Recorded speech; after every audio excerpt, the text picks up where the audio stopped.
काही बोलायचं नाही त्या गटाविषयी. केसाने गळा कापू नका वगैरे ठीक आहे, कोणाला सांगतायत ते मला माहित नाही बरं का. त्यांची केस आमच्याकडनं संपलेली आहे, आम्ही त्याच्यावर बोलणार नाही. आणि उद्याच्या निवडणुकीत त्या केसची फाईल जनता पूर्ण बंद करणार आहे. आम्ही कशाला त्याच्यावर बोलायचं.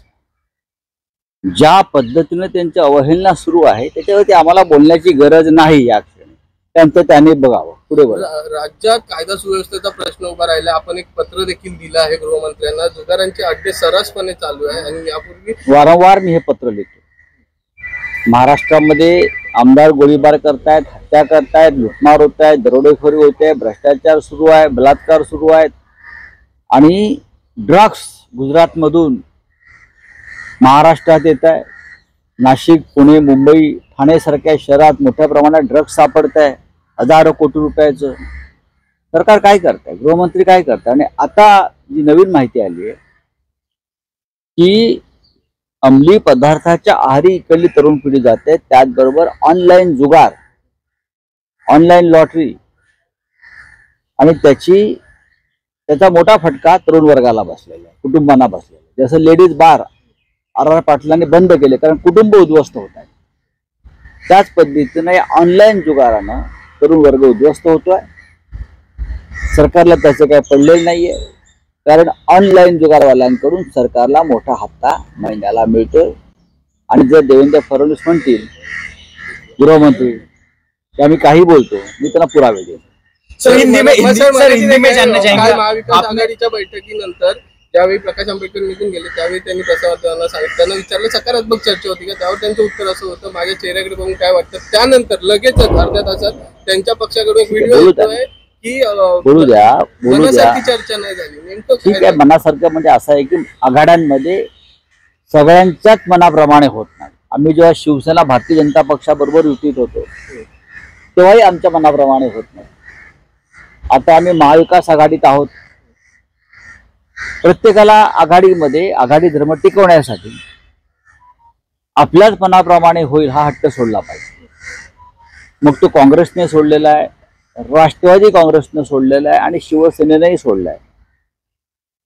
शिवसेनेनं अनेक आपल्या महत्वाच्या जागा आघाडीत सोडलेल्या आहेत किंवा सोडते आहे. कारण महाराष्ट्रामध्ये आम्हाला एक वेगळं चित्र निर्माण करायचं आहे. प्रकाश आंबेडकर साहेबांबरोबर आमची चर्चा अत्यंत उत्तम झाली. आता काही जागांच्या संदर्भात पुढे चर्चा होईल. त्याच्यामुळे काहीच घडलं नाही काल हे असं सांगणं हे बरोबर नाही. म्हणजे कोणीही काल वंचितच्या बाबतीमध्ये चर्चा खूप पुढे गेली. आता ठीक आहे, परत ते एक प्रस्ताव जो आहे त्या प्रस्तावावर चर्चा झाली की त्यांच्या कार्यकारिणीत प्रस्ताव ठेवणार, चर्चा होईल. कारण ते लोकशाही मानणारा त्यांचा पक्ष असल्यामुळे कार्यकारिणी वगैरे खूप वर्किंग कमिटी त्यांची आहे, अशा अनेक कमिट्या असल्यामुळे त्या कमिटीतून या कमिटीत गेल्यावरती ते आमच्याकडे परत स्वतः चर्चेला बसू आणि आम्ही त्यांचं पूर्ण समाधान करायचं ठरवलेलं आहे. प्रकाश आंबेडकर आणि वंचित बहुजन आघाडी त्यांचं पूर्ण समाधान करायचं. कोणत्याही परिस्थितीमध्ये प्रत्यक्ष किंवा अप्रत्यक्ष प्रकाश आंबेडकर साहेब हे भारतीय जनता पक्षाला मदत होईल अशी भूमिका घेणार नाही. उत्तर प्रदेशमध्ये जे मायावती करतायत त्याला पूर्ण विरोध प्रकाश आंबेडकर साहेब करतात. त्यांना या देशात हुकुमशाहीला खतपाणी घालणारं मोदींचं राज्य नको आहे. त्यांना संविधानाचं रक्षण करायचं आहे आंबेडकरांना आणि आम्हालाही तेच करायचं आहे. म्हणून आम्ही एकत्र आहोत. हिंदी में जानना चाहेंगे, आपने लेटर लिखा है देवेंद्र फडणवीस जी को, क्या है वो लेटर में?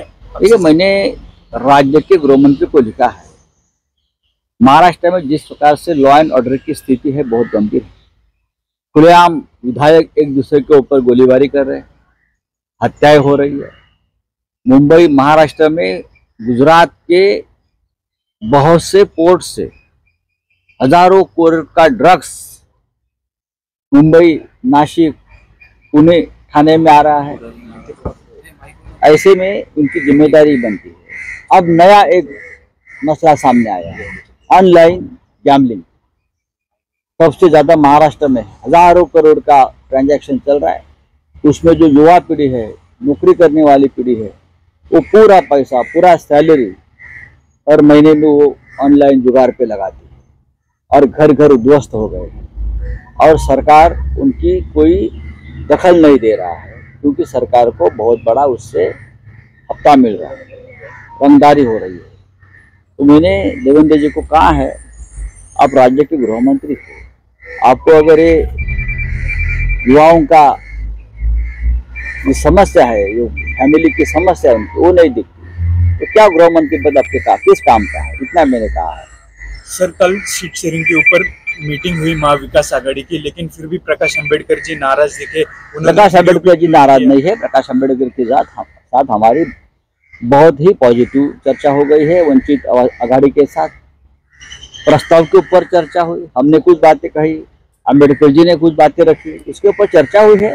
अब प्रस्ताव लेकर एक प्रस्ताव अंबेडकर साहब ने दिया, उसके ऊपर चर्चा हो गई। जो निर्णय हुआ अंदर वो आप उनके कार्यकारिणी जो है पार्टी को उनके सामने रखेंगे और वापस 2-3 दिन में हम लोग बैठेंगे। Thank you. महायुति के में भी राहुल गांधी सीट शेयरिंग